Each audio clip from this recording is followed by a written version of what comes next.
امین والصلاة والسلام علی سید الانبیاء والمرسلین اما بعد فاعوذ باللہ من الشیطان الرجیم بسم اللہ الرحمن الرحیم۔ الحمدللہ الہادی پروگرام میں جہنم کا تذکرہ چل رہا ہے، اور جیسے کہ آپ جانتے ہیں کہ ہمیں ایک موضوع کا انتخاب کرنے کے بعد اس سے متعلقہ آیات اور اگر مناسب سمجھتے ہیں تو احادیث بھی شامل کی جاتی ہیں۔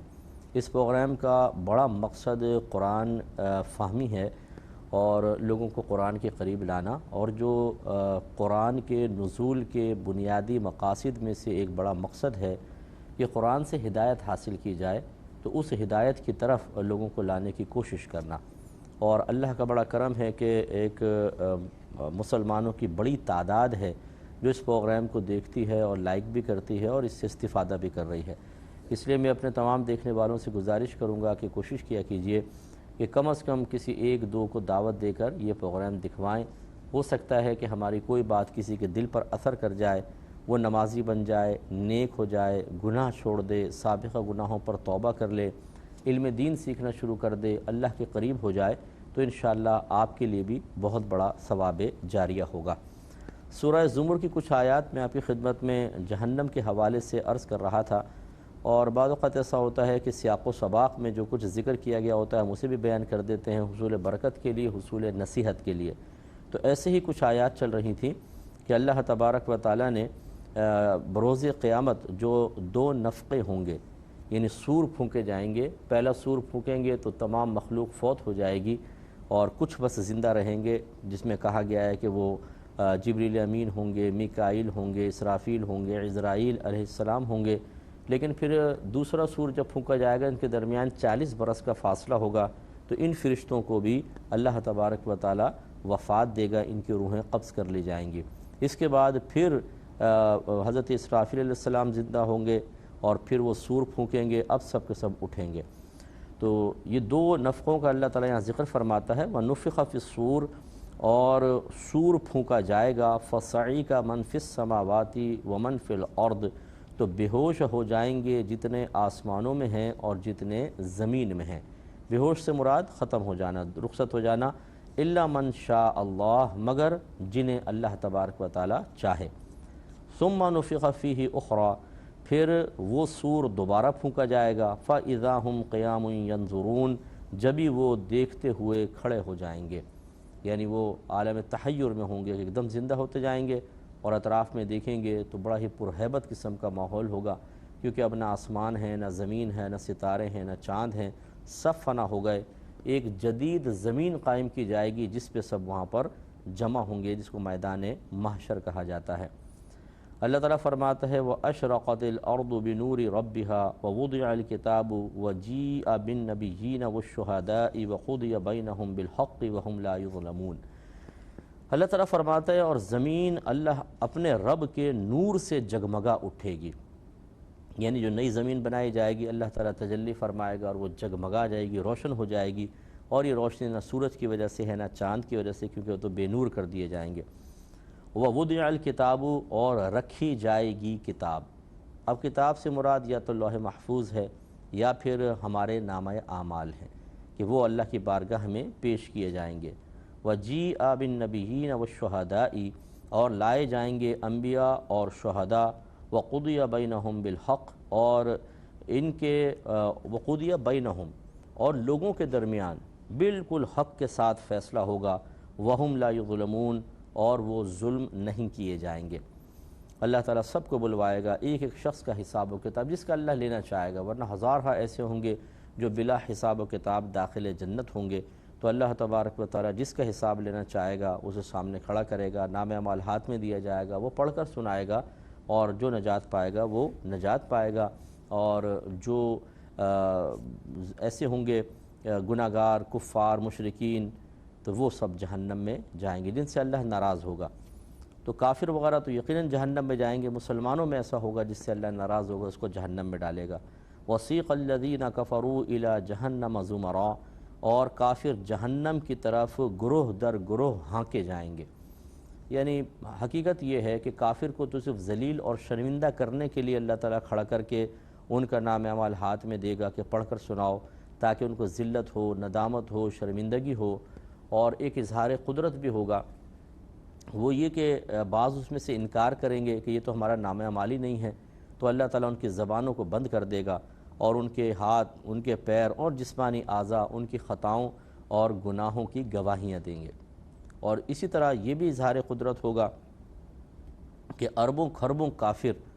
اربوں خربوں غیر مسلم، اور ان کا حساب و کتاب تیزی کے ساتھ اللہ تعالیٰ فرمائے گا کہ وہ ایک ایک آدمی پورا نام اعمال پڑھے گا، اور پھر بھی اللہ تعالیٰ ایک مختصر سے وقت میں سب کا حساب و کتاب پورا فرما دے گا۔ یہ اللہ تعالیٰ کا کمال ہوگا۔ تو یہ ہے کفار کا انجام، جس کو آج ہمارے بعض احساس کمتری میں مبتلا مسلمان بڑے رشک بھری نگاہوں سے دیکھتے ہیں۔ خصوصی طور پر وہ لوگ جو مادی اشیاء کی طرف زیادہ مائل ہوتے ہیں، ان کی زبانیں ان کی تعریفات کرنے سے تھکتی نہیں ہیں،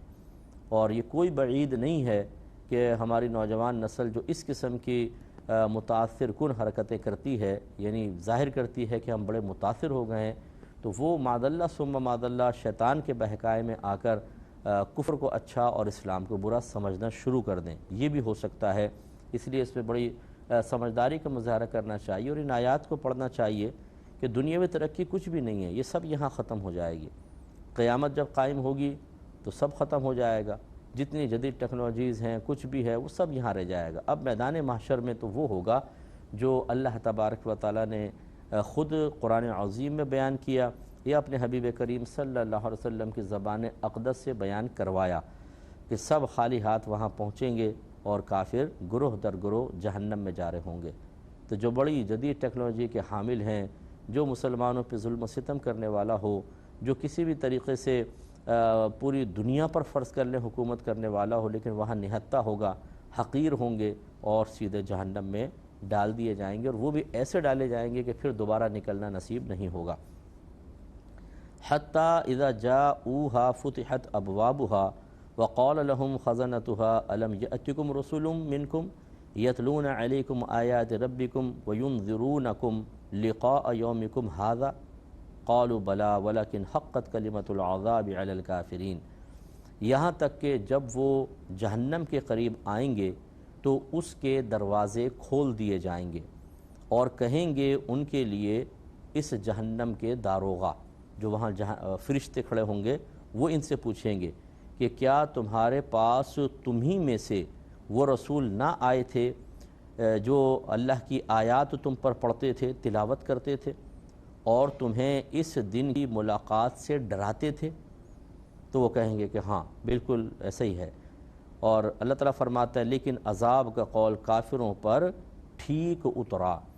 یعنی مراد یہ ہے کہ ان کو ویسے تو سبب ان کو نظر ہی آ رہا ہے، شرمندہ ہیں، ذلیل ہیں، ندامت کے ساتھ ہیں، سر جھکے ہوئے ہیں، آنکھیں جھکی ہوئی ہیں، جسم کانپ رہے ہیں، ٹانگیں کانپ رہی ہیں، اور عجیب و غریب ان کی قابل دید حالت ہوگی۔ اس وقت وہ لوگ جو ان سے متاثر تھے وہ اپنی عقل پر ماتم کریں گے کہ یہ ہمیں کیا ہو گیا تھا کہ ہم نے صرف دنیا کی ترقیوں سے مرعوب اور متاثر ہو کے انہیں اچھا سمجھا، حالانکہ اللہ تعالیٰ اس کے رسول کی نگاہ میں صرف اچھا وہ ہے جو صاحب ایمان اور پھر صاحب تقوی بھی ہو۔ یہ نہ صاحب ایمان نہ صاحب تقوی، ہم کیوں ان سے متاثر ہوئے؟ دنیاوی ترقی کی وجہ سے، اور وہ سب کے سب پیچھے رہ گئے۔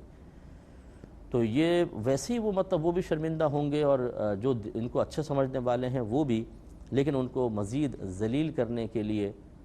فرشتے پوچھیں گے کیا تمہارے پاس اللہ کے رسول نہیں آئے تھے جو تم پر تمہارے رب کی آیات کو تلاوت کرتے تھے اور تمہیں ڈراتے تھے کہ ایک دن ایسا آئے گا؟ وہ کہیں گے کہ ہاں بات تو یہی ہے،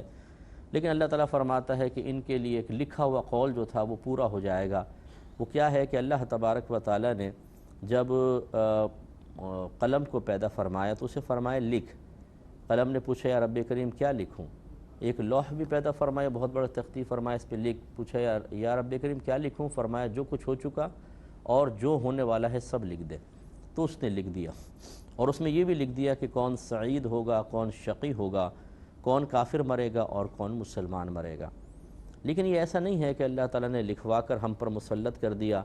تو پھر تو ایک کافر کہہ سکتا ہے کہ میرا کیا قصور، اللہ نے مجھے مجبور محض کر دیا تھا۔ ایسا نہیں، بلکہ اللہ تعالیٰ نے اپنے علم سے تمام مخلوق کو جانا، ان کے بارے میں جانا کون کیا کرے گا۔ ایک شخص کو دیکھا کہ وہ اپنے قدرتوں یعنی اپنے علم سے جانا کہ ایک شخص اپنی قدرت اور اختیار سے مرتے دم تک اسلام قبول رکھتا ہے، اسلام قبول کرتا ہے اور مسلمان ہی مر گیا، تو فرمایا لکھ کہ یہ مسلمان مرے گا، اور ایک شخص نے اپنی قدرت و اختیار اپنی مرضی سے معاذ اللہ کفر کو اختیار کیا اور حالت کفر میں مر گیا، تو اللہ تعالیٰ فرمائے گا لکھ یہ حالت کفر میں مرے گا۔ تو لکھوانے کی وجہ سے انسان مجبور نہیں ہوا، بلکہ پہلے اللہ تعالیٰ نے اپنے علم سے جانا اور پھر لکھوا دیا۔ اب اللہ نے جب اپنے علم سے جانا کہ ایک شخص اپنے اختیار سے کفر اختیار کرتا ہے پھر کافر ہی مرتا ہے اور یہ لکھوایا، اب میں اگر آپ سے پوچھوں کیا یہ لکھا ہوا بدل سکتا ہے؟ اگر آپ کہیں کہ بدل سکتا ہے تو اس کا مطلب یہ ہوا کہ اللہ کا علم ناقص تھا، کہ اللہ تعالیٰ نے تو اس کے انجام تک کو دیکھ لیا تھا کہ وہ کفر پہ مرا ہے، اور یہاں لکھا کہ یہ کافر مرے گا لیکن وہ بعد میں مسلمان ہو کے مر جائے، اس کا مطلب ہے اللہ تعالیٰ نے پہلے غلط جانا تو اس کا علم ناقص ثابت ہوا، اور اللہ کا علم ناقص نہیں ہو سکتا۔ اس لیے جیسا اللہ نے لکھوایا ویسا ہوگا۔ لیکن یہ میں جو آپ کو سمجھا چکا ہوں، لکھنے کی وجہ سے ایسا نہیں ہوا، بلکہ پہلے ہی اللہ نے اپنے علم سے جانا، اس کے قدرت و اختیار سے جو کچھ ہو کر رہا تھا وہ اس کو جان کر وہ لکھوایا ہے۔ میں کبھی کبھی سمجھاتا ہوں کہ جیسے آپ ایک مووی دیکھ رہے ہوں، ایک شخص اس پہ چلے تو آپ ایک قلم کاغذ لے کر بیٹھ جائیں، یوں لکھیں یہ چلے گا، پھر وہ ایک گڑھے میں گر جائے تو آپ لکھیں پھر یہ گڑھے میں گر جائے گا، پھر وہ باہر نکل کے بڑی مشکل سے جیسے چلے گاڑی سے کچل کے چلی جائے تو آپ آگے لکھیں پھر یہ گڑھے سے نکلے گا اور پھر اس کو کار کچل دے گی اور یہ مر جائے گا۔ یہ لکھ کر آپ نے رکھ دیا۔ اب ایک دوست آیا، آپ نے کہا ذرا مووی دیکھو، لیکن پہلے میری تحریر پڑھتے جانا پھر مووی دیکھنا۔ تو اس نے تحریر پڑھی یہ شخص چلے گا، دیکھا تو چلنے لگا، پھر لکھا تھا یہ گڑھے میں گرے گا، دیکھا تو گڑھے میں گر گیا، پھر آپ نے لکھا تھا یہ نکلے گا اور گاڑی اس کو مارے گی، وہ نکلا اور گاڑی نے مارا اور وہ مر گیا۔ تو آپ کا دوست آپ سے کہتا ہے یار یہ تم نے کیا کیا، تم نے ایسا کیوں لکھ دیا کہ یہ بیچارہ دیکھو اس کے ساتھ ایسا ہوا؟ کیا وہ صحیح کہہ رہا ہے؟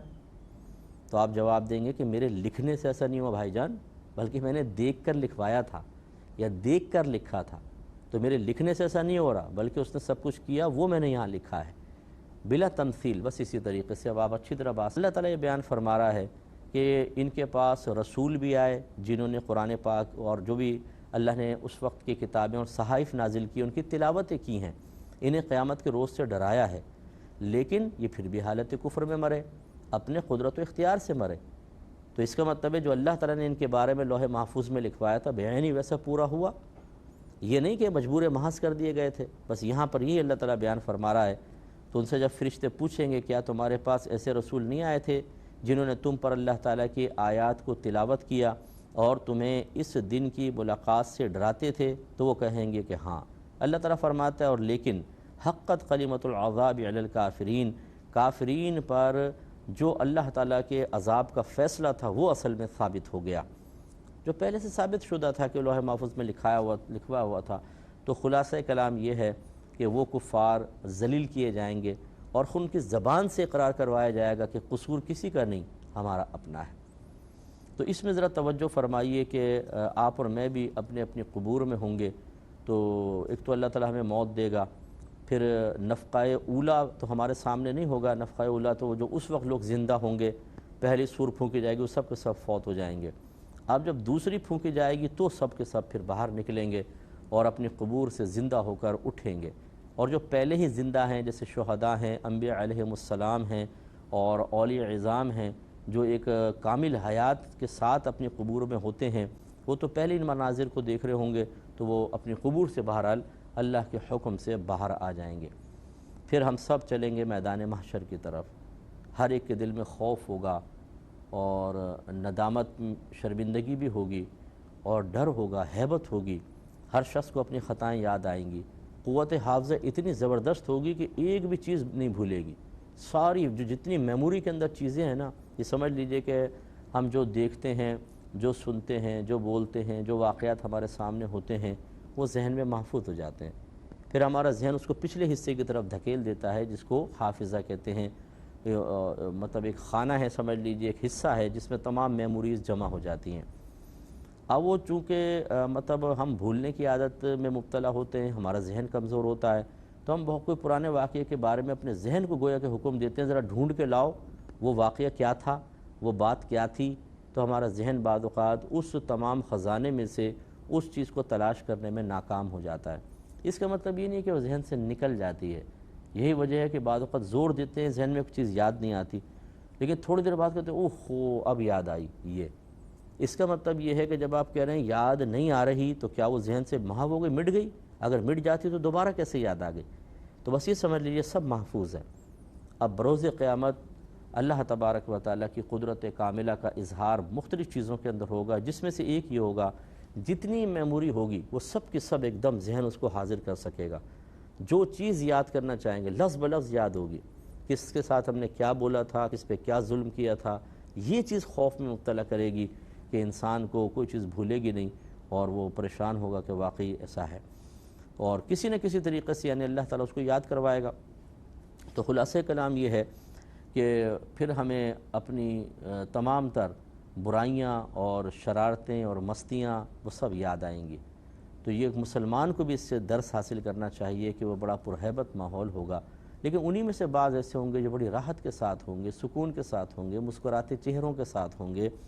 وہ عرش الہی کے سائے میں جگہ دیے جائیں گے, ان کی پیشانیوں پہ المتحابون فی اللہ لکھا ہوگا, اللہ کی رضا کی خاطر ایک دوسرے سے محبت کرنے والے. یہ نیک ہوں گے, پرہیزگار ہوں گے, نمازی ہوں گے, گناہوں سے بچنے والے ہوں گے, اور کبھی اگر بتقاضائے بشرت گناہ ہو جائے تو اس پہ فوراً توبہ کرنے والے ہوں گے.